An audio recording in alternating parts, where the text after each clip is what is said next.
Pourquoi occupes-tu la terre inutilement? L'on peut encore poser cette question. Pourquoi occupes-tu un bureau inutilement? Pourquoi occupes-tu une place dans la société inutilement?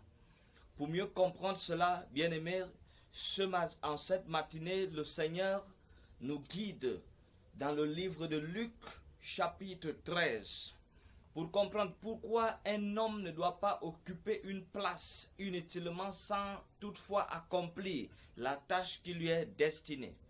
Lisons Luc, chapitre 13, à partir du verset 6, il est écrit. Il dit aussi cette parabole. Un homme avait un figuier planté dans sa vigne. Il vint pour y chercher du fruit. Il n'en trouva point. Alors il dit au vigneron, voilà 3 ans que je viens chercher du fruit à ce figuier, et je n'en trouve point. Coupe-le. Pourquoi occupe-t-il la terre inutilement? Amen. Bien-aimé, le Christ dans cette parabole, le vigneron avait placé ce figuier-là, il avait planté ce figuier dans le but de produire du fruit. Il avait placé ce figuier dans le but de le nourrir, dans le but que ce figuier soit utile. Mais la Bible dit que lui, il est venu pendant 3 ans, il n'a pas trouvé du fruit. Cela l'a vraiment énervé. Il a posé la question, pourquoi ce figuier occupe-t-il la terre inutilement? Pourquoi il occupe ce jardin, il occupe cette vigne inutilement? Bien-aimé, il en est ainsi pour les chrétiens. Depuis que tu es à l'église, tu as reçu la parole de Dieu. Pourquoi occupes-tu cette place de chrétien, ce nom de chrétien, sans toutefois accomplir la volonté de Dieu? Pourquoi occupes-tu la place de pasteur, de peu importe, sans toutefois accomplir, sans toutefois produire les fruits dont tu es appelé à produire? Bien-aimé, c'est également pour des personnes que nous voyons qui occupent les places dans les bureaux, qui occupent les places dans les ministères, qui occupent même des présidences, bien-aimés, et sans toutefois compris les fruits auxquels ils sont appelés à produire. Amen.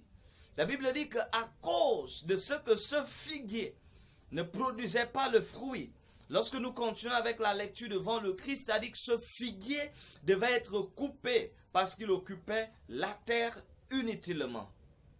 Amen. Depuis que tu reçois la parole de Dieu, tu occupes la place dans la maison de l'Éternel. Bien-aimé, tu n'as produit aucun fruit. On t'a prêché, tu n'as produit aucun fruit.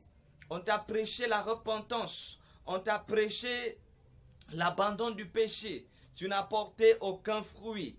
Alors, bien-aimé, sache que tu occupes la terre inutilement. Bien-aimé, si tu es venu sur la terre, tu es né sur la terre, quels sont les fruits que tu es en train de produire? Bien-aimé, quel est l'apport que tu apportes pendant ton séjour sur la terre? Est-ce que tu te rends utile pour certaines personnes? Est-ce que tu te rends utile pour ta nation? Est-ce que tu te rends utile pour ceux qui sont autour de toi? Est-ce que tu te rends utile pour ta famille? Le Christ t'appelle à porter des fruits. Bien-aimé, personne n'a le droit de vivre sur la face de la terre sans porter le fruit. Si ce n'est pas le cas, il occupe la terre inutilement. Et tout ce qui occupe la terre inutilement, un sort leur est réservé. Lisons la suite du verset du chapitre, autant pour moi. Verset 8, il dit, le vigneron, verset 7, la suite du verset 7. Il dit, alors, il est dit au vigneron, voilà 3 ans que je viens chercher du fruit à ce figuier, et je n'en trouve point. Coupe-le. Il dit, coupe-le. Toute personne qui ne produit pas de fruits sera coupée. Parce que Dieu n'a pas besoin de personnes qui ne produisent pas de fruits. Dieu a besoin des personnes qui avancent. Dieu n'aime pas des personnes qui ont fait 10 ans, ils sont stagnants. Ils sont sur place, ils n'avancent pas. Il a besoin de personnes qui portent de fruits. Amen. Dans ta maison, est-ce que tu portes du fruit? Dans ta famille, quels sont les fruits que tu es en train de donner. Alors, si tu n'as pas de fruits, tu seras coupé. Que le Seigneur vous bénisse abondamment, qu'il bénisse votre famille, qu'il bénisse vos finances, qu'il bénisse tout ce qui vous appartient. Partagez cette vidéo, abonnez-vous sur la page et que le Seigneur vous bénisse. Rendez-vous dans une nouvelle édition. À très bientôt. Paix et grâce sur vous, au nom puissant de Jésus-Christ. Amen.